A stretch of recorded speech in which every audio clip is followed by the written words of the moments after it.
Sir कैसे हैं? आनंद है। दो चीजें आपके साथ ऑलवेज रहेंगी सर, ये नेगेटिव कैरेक्टर्स जो आपकी आंखों के साथ रहते हैं जी। और दूसरी सर आपकी लैंग्वेज। जी क्योंकि क्या होता है कि कुछ लोग होते हैं जो नेगेटिव रोल्स को भी बड़े पॉजिटिव एटीट्यूड के साथ करते हैं, तो मैं उनमें से एक हूँ। सर लेकिन भाषा को लेकर लोगों ने ऑलवेज थोड़ा सा डरे हैं आपसे, थोड़ा इंटिमिडेट हो जाते हैं कि क्या आशुतोष जी से बात हम कर पाएंगे कि नहीं। नहीं, ये मुझे लगता है कि ये सबसे पहले बहुत बहुत धन्यवाद, क्योंकि इतनी अंग्रेजी हमने सुन ली शुरुआत में, मैं घबरा रहा था बैठे बैठे कि कहीं अंग्रेजी में ना बोलना पड़ जाए, नहीं तो पत्ते खुल जाएंगे। लेकिन हिंदी हमारे सपनों की भाषा है, हिंदी हमारे अपनों की भाषा है, हिंदी हमारे देश की भाषा है और हिंदी हमारे व्यवसाय की भाषा है।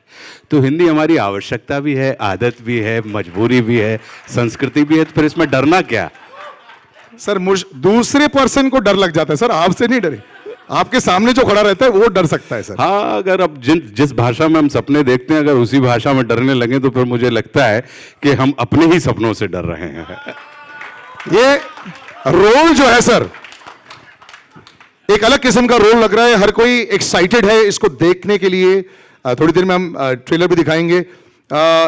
जैसे कि ऑलरेडी हम डिस्कस कर चुके हैं, अभिषेक की प्लानिंग और प्रिपरेशन परफेक्ट रहती है जी।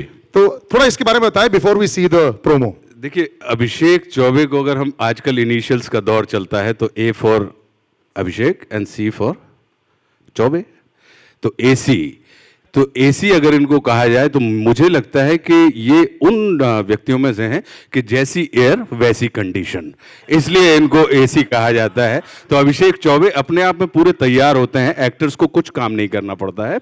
एक्टर्स को अगर जो इनकी तैयारी है अगर एज इट इज उसको एग्जीक्यूट कर दें, एक मजदूर के जैसे, अपनी कलाकारी ना दिखाएं, मिस्त्री ना बने, मजदूर बनकर अगर कर दें तो आप देखेंगे कि बहुत शानदार इमारत खड़ी हो जाती है। तो मैंने बिल्कुल एक मजदूर के जैसे अभिषेक को फॉलो किया कि वो जैसा चाहते थे वैसा उनको देखता था, सुनता था और उसके बाद उसको जैसा का तैसा उतार के रख देता था। प्रशंसा हमें मिलेगी।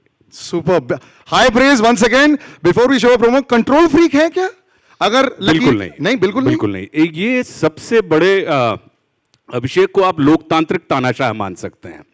हाँ, कि मतलब एक ऐसा व्यक्ति है जो जिनकी फेस वैल्यू जो है वो बड़ी लोकतांत्रिक है कि डेमोक्रेटिक आदमी हूँ, लेकिन है डिक्टेटर अंदर ही अंदर। तो आदमी को ये लगता है कि नहीं, आपको पूरी स्वतंत्रता है, लेकिन एक समय के बाद आपको ये महसूस होता है कि आप बंधे हुए हैं जनाब।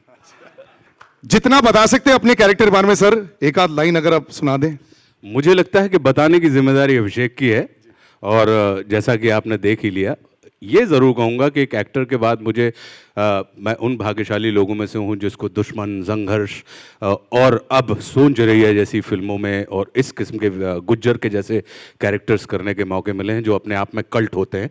क्योंकि एक्टर कल्ट नहीं होता, उसके कैरेक्टर्स कल्ट होते हैं। अगर वो आपके हिस्से में आ जाते हैं तो एक्टर्स कल्ट अपने आप हो जाते हैं। तो थैंक यू अभिषेक कि आपने एक कल्ट कैरेक्टर मुझे एक लंबे समय के बाद दिया, और रोनी साहब आपने उसके ऊपर विश्वास किया। बहुत बहुत धन्यवाद। बहुत बहुत thank you so much sir. I just take the mic.